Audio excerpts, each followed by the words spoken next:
Você está ouvindo Parlamento de Ponta a Ponta.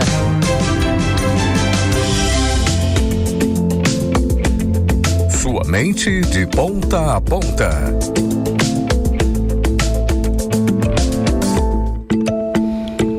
E a gente começa essa segunda-feira, dia 13 de março, com o nosso quadro aqui sobre saúde mental. E para conversar sempre com a gente está aqui com o psicólogo Wagner Costa. Bom dia, Wagner.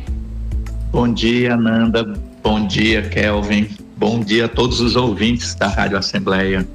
Olha, hoje no nosso quadro a gente vai trazer um assunto muito importante e a gente sempre está trazendo aqui assuntos que são atuais, e hoje a gente vai falar sobre distúrbios alimentares, que a gente vê no nosso dia a dia, né, alguns casos assim. Para tratar hoje sobre isso, a gente vai conversar e dar um aprofundamento melhor para você entender o que acontece, certo, Wagner?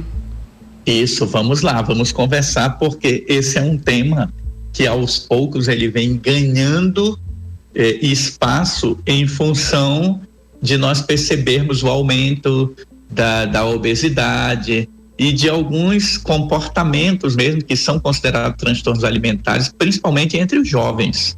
Isso, assim, lembrando que os distúrbios, né, o que são esses distúrbios alimentares, né, que existem de vários tipos, né, tem a bulimia, a anorexia, seja também a compulsão alimentar, existem vários tipos, né? Isso, a grande questão aqui começa com a preocupação exagerada com o controle de alimentação, com o controle de peso. E não podemos esquecer a questão da forma corporal. Essas questões, elas são centrais na geração e na produção e na manutenção dos transtornos alimentares. Hoje nós vivemos numa sociedade onde as questões ligadas à aparência são muito valorizadas. Então fica essa preocupação muito grande. Será que eu estou comendo muito? Será que eu estou pesando muito? Como é que está a minha aparência? A história da barriga de tanquinho, qual é o shape do momento? Muita preocupação com isso pode gerar as pessoas a se preocuparem demais, e aí começa a questão das restrições alimentares que vão gerar os transtornos alimentares. O que acontece muito, que eu vejo, é que atualmente as pessoas estão tendo muita disformia corporal, né? Aquela distorção de imagem. Eu olho no espelho, eu tô me vendo assim, eu tô num peso ok, só que quando eu me olho no espelho, eu me sinto mais gorda, procuro achar ali um defeito, eu vou achando, e a gente tem uma visão totalmente errada da realidade do que de fato é. E aí isso gera ainda mais esses distúrbios, né? Sim, e isso, inclusive a psiquiatria tem uma área, né, que trabalha isso, a questão de você ter uma disformidade entre aquilo que você é e o que você aparenta. Então a pessoa está sempre se achando gorda, quando na verdade todo mundo está dizendo que o peso dela tá bom, que a aparência dela tá boa, mas ela está sempre se achando acima do peso. E isso vai levando a criação de comportamentos de restrição alimentar, que aí é onde nasce, né, a anorexia ou a bulimia. E como é que a gente pode identificar em alguém, né, os sintomas, né, que a gente pode identificar em outra pessoa que tem um distúrbio alimentar? Veja, como eu falei anteriormente, a principal característica é esse comportamento e essa preocupação exagerada com o controle da alimentação, peso e aparência. Aí como é que nós vamos separar principalmente os dois transtornos mais conhecidos, que é a anorexia e a bulimia, né? A anorexia, geralmente a pessoa, ela deixa de comer, ela começa a ter um comportamento onde comida é algo que ela quer passar longe, e automaticamente ela começa a ter uma perda de peso significativa. Então a anorexia, ela vai ser vista externamente por esse sinal. Você perceber que a pessoa está emagrecendo e ela começa a fugir da alimentação. Já a bulimia, ela tem um comportamento diferente, porque o bulímico, ele geralmente mantém o peso normal, ele tem uma compulsão para comer e depois ele usa algum método para impedir o ganho de peso. E geralmente que método é esse? É provocar o próprio vômito, né? Sim, e assim, essa busca do corpo perfeito, eu acho que as mulheres, elas sofrem mais com isso. Eu não estou dizendo que os homens, eles não sofrem, mas a gente vê que as mulheres, elas sofrem uma pressão a mais da sociedade, não é de hoje, né? Desde o século passado, as mulheres, elas sempre, a gente tem, como eu posso manter o corpo ideal, né? Que é o padrão da época. Então, cada vez que muda, a mulher tem que mudar também. O que acontece quando acontece assim, da gente restringir quando está desenvolvendo algum distúrbio alimentar. A pessoa deixa de comer, a pessoa começa a fazer, como você já falou, dietas mirabolantes, milagrosas, e quando você deixa de comer ou fazer essas coisas, aí que começa a acontecer a compulsão alimentar. Você tem aquele episódio ali que você fica ali um tempo sem comer, mas aí quando você tem alguma coisa assim que acontece, aí você já come exageradamente, aí vai tendo aquela compulsão alimentar.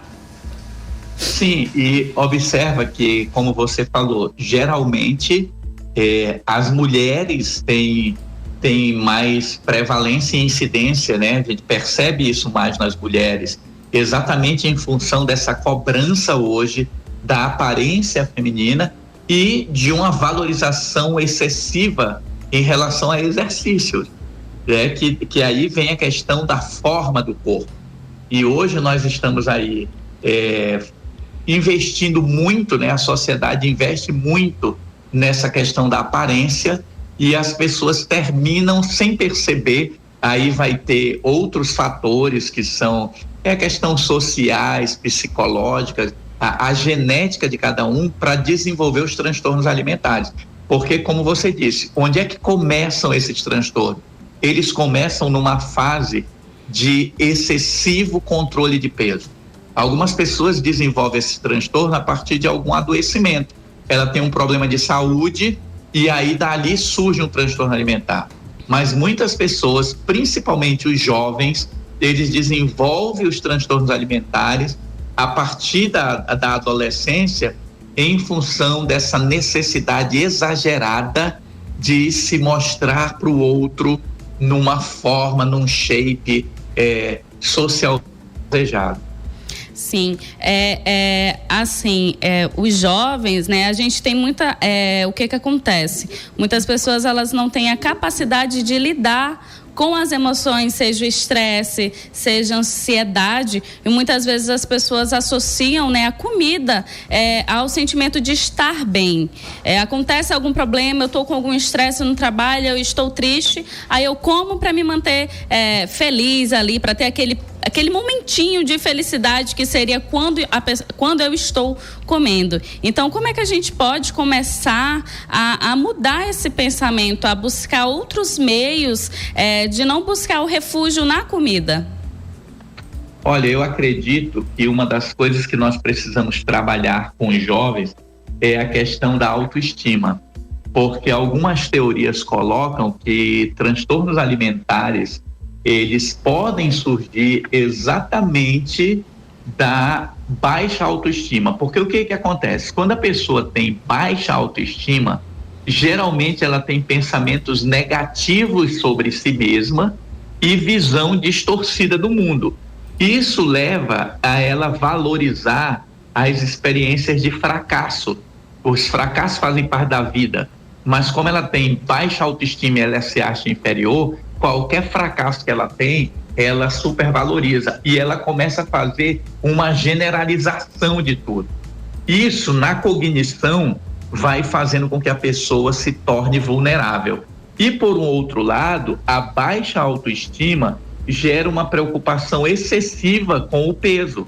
Por quê? Porque eu quero ser aceito pelos outros, então eu tenho que ter uma aparência agradável.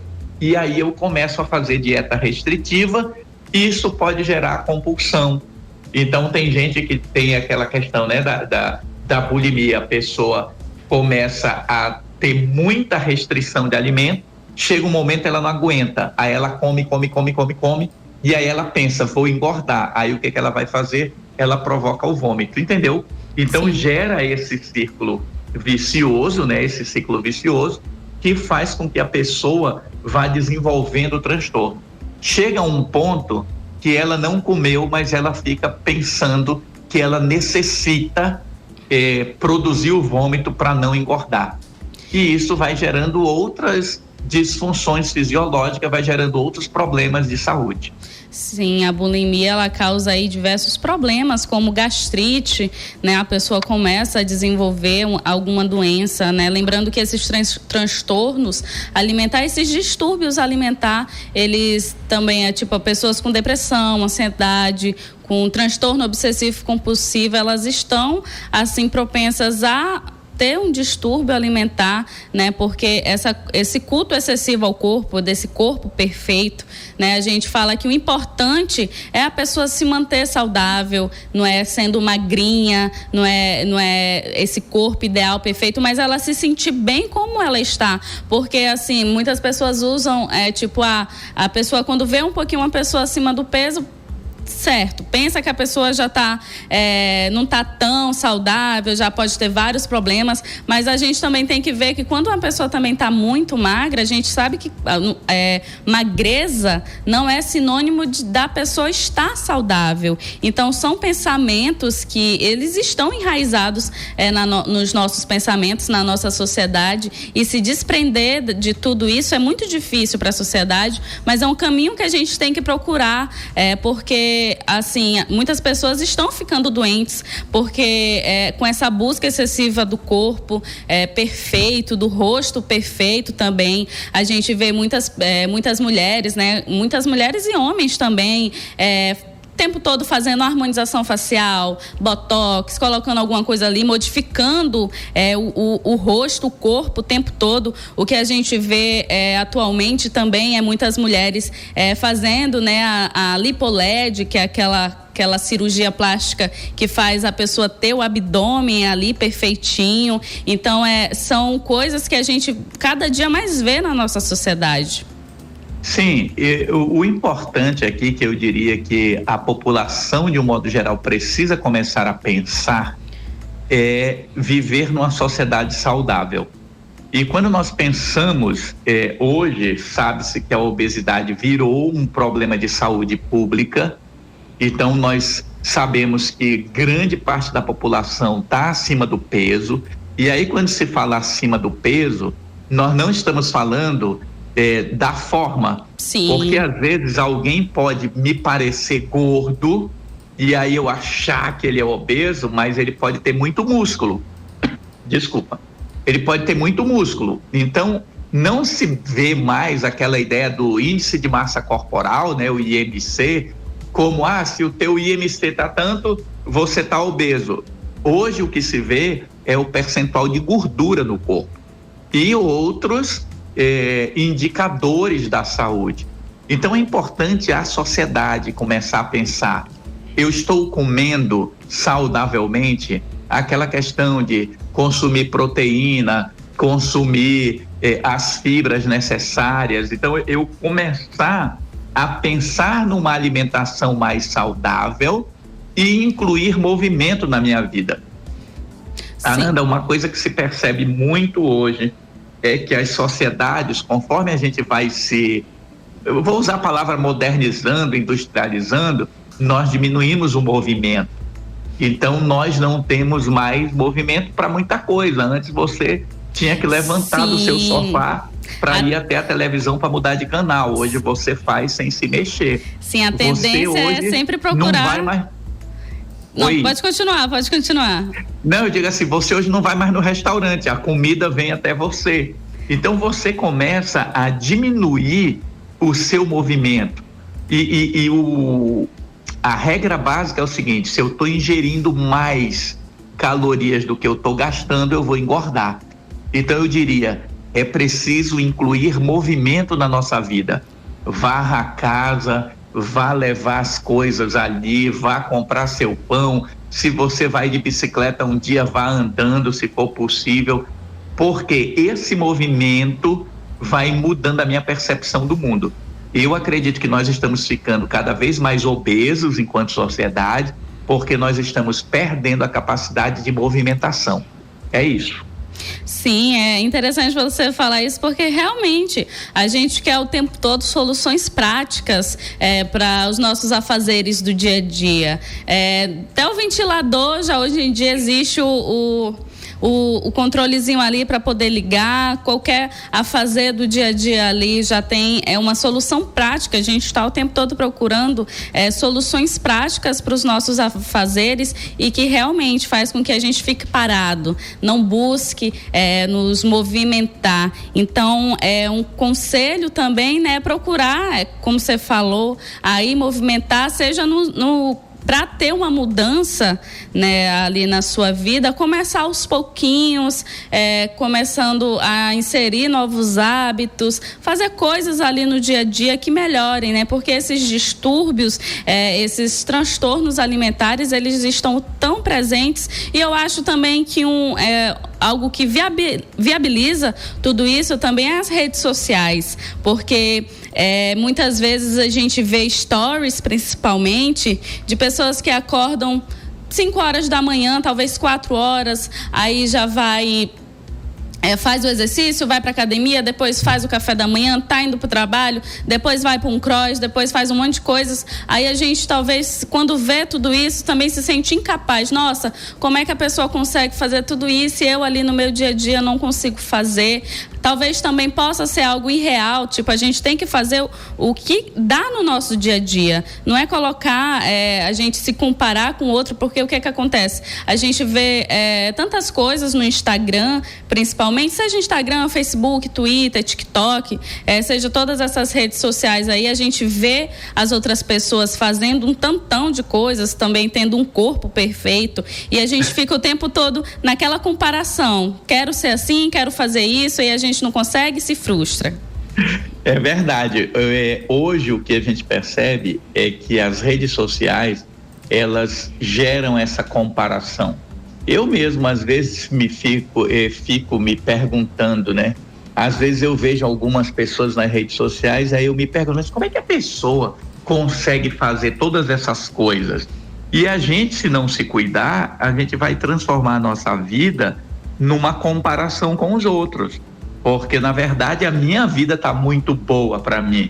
Eu não preciso de mais nada. E uma outra coisa que nós precisamos perceber é o que é proporcional. Porque se eu tenho 20 anos, a minha vida corre de um jeito. Mas se eu tenho 60, minha vida corre de outro. O que eu quero dizer é que hoje nós temos pessoas fazendo esforço além da conta, pessoas se lesionando por excesso de exercícios, pessoas desenvolvendo problemas renais, problemas cardíacos, porque estão tomando muitas vitaminas, hormônios, não sei o que. É ingestão de tanta coisa numa tentativa de atingir metas tão rápidas e desnecessárias. Porque o que é a vida? Essa é uma grande pergunta. O que é a vida? Por que eu estou vivendo? O que eu estou fazendo? Qual é meu propósito? Então, cada um tem que pensar nisso. Porque senão eu começo a me preocupar com a aparência e eu gero todos esses transtornos alimentares. É claro que nós temos pessoas que são obesas porque elas têm síndromes metabólicas, elas têm outros distúrbios fisiológicos que elas precisam controlar. Tudo isso precisa ser analisado por um profissional de saúde, ter um diagnóstico de um médico, para ela fazer um acompanhamento adequado. Mas nós deveríamos sim nos preocuparmos mais com os nossos relacionamentos, com as convivências e com as experiências que temos. E isso melhoraria a vida de todos nós e certamente isso aumentaria o movimento e diminuiria o nosso tempo ocioso, que muitas vezes é utilizado para ingerir aquela comida que não tem valor nutritivo, né? Porque hoje nós temos muito tempo livre, muito biscoito, muito refrigerante. Eu costumo dizer, uma das coisas que eu acho que gera muita obesidade é o excesso de comidas sem nutrientes, né? A gente come demais. Quando eu era criança, refrigerante era só em aniversário.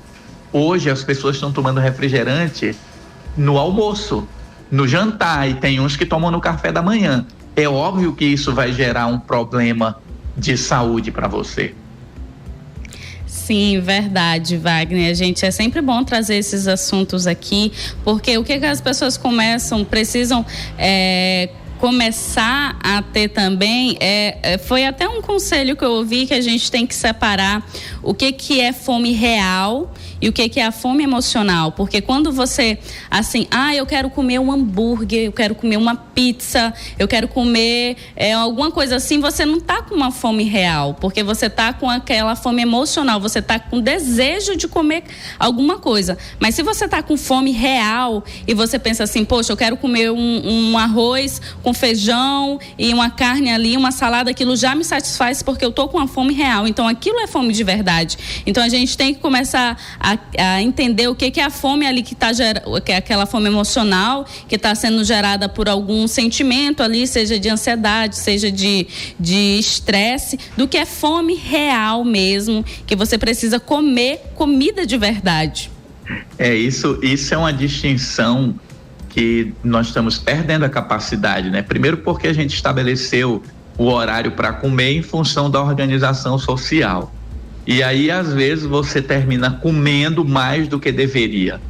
Uma recomendação que se faz é que a gente pudesse soltar, né, a colher, o talher, entre uma garfada e outra, né? E que a gente mastigue mais os alimentos, para que exista essa consciência de eu estou comendo, eu estou sentindo o sabor dos alimentos e eu estou me perguntando, né? Eu estou comendo isso aqui para me nutrir e não para matar a minha ansiedade. Muitas pessoas hoje comem em excesso em função da ansiedade, em função das preocupações. E nós sabemos que essa satisfação que o Freud chamava de satisfação oral, de você estar mastigando alguma coisa, te acalma. Isso vem lá do nascimento. Às vezes a mãe, né, quando a criança está chorando, o que a mãe faz? Dá o peito. Ou seja, ali a gente vai aprendendo que comer acalma.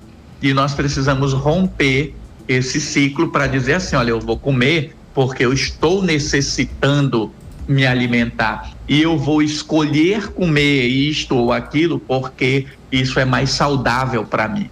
Essa é uma questão que precisa ser trabalhada desde criança, com os jovens e com os adultos, né? Todos nós precisamos rever a nossa postura para evitarmos os transtornos alimentares. Sim, porque o que as pessoas fazem mais, elas não param para comer. E quando aquele momento ali, sempre recomenda, quando você está comendo, para de mexer no celular, para de assistir alguma coisa, se concentra ali na sua refeição e coma. Porque quando você fica mexendo em outro local, não se concentra na sua comida, você tem a tendência a comer rápido, né? Mastigar rápido, as pessoas não mastigam mais, só 2 mastigadas e já engole, e isso também é um problema, porque você precisa mastigar a comida, você precisa, como você falou, sentir ali a refeição, ter aquele momento da refeição. E tudo isso vem exatamente para a questão mental, porque quando eu desenvolvo maior consciência da minha vida, eu mudo completamente vários aspectos, porque tanto na bulimia, anorexia e transtornos, esses transtornos alimentares de compulsão, todos eles você vai perceber que existe um componente emocional, que existe essa falta de controle. E o controle das nossas emoções, o controle do nosso comportamento, ele aumenta a partir do momento que eu me interiorizo. Hoje a psicologia fala muito da necessidade de você ter um tempo para você perceber seu corpo, para você prestar atenção na sua respiração. A partir desses momentos eu vou aprendendo a ter mais consciência E aí tudo que eu vou fazendo com mais consciência. E aí eu lembrei agora aqui de Buda, né? Que antes de Cristo já dizia, né? Hora de comer é para comer, hora de dormir é hora de dormir. Ou seja, faça uma coisa de cada vez. Nós precisamos voltar a esse treinamento, todos nós, fazermos uma coisa de cada vez, porque senão é como você disse, a pessoa está comendo, mas ela está assistindo televisão, ela está comendo, vendo o celular, ela está aqui falando com alguém no celular, fazendo uma outra coisa. Então tudo isso tira a nossa consciência, e essa falta de consciência nos leva ao automatismo que leva às compulsões. É isso, Wagner. Para finalizar o nosso bate-papo, alguma mensagem final aqui para o nosso ouvinte, né, sobre esse assunto tão importante? Eu reforço a necessidade da consciência. Eu acredito que as pessoas precisam se observar mais, ter mais consciência do que fazem e perceber que a obesidade, principalmente, que muitas vezes é decorrente dessa falta de controle no processo alimentar, ela começa, né, com a ansiedade, com a depressão e com uma necessidade de usar o alimento para suprir essas outras fragilidades na nossa vida. Então é preciso buscar ajuda. Saúde mental é assunto para todos os dias, é um assunto que as pessoas deveriam estar sempre focadas e sempre que possível conversar sobre isso, porque quanto mais consciência, mais foco na vida, mais foco nos relacionamentos e melhora a vida de uma forma geral. É isso, bom dia a todos e bom trabalho aí para vocês. Muito obrigada, Wagner, por todas as informações aqui. Então, lembrando, ouvinte, né, procure um psicólogo, nutricionista, todos esses profissionais, eles vão lhe ajudar a por esses problemas, né, sobre transtorno alimentar. Então, foi isso, você ouviu aí o psicólogo Wagner Costa. Muito obrigada, e agora a gente vai para um rápido intervalo e depois a gente volta com mais informações aqui para você.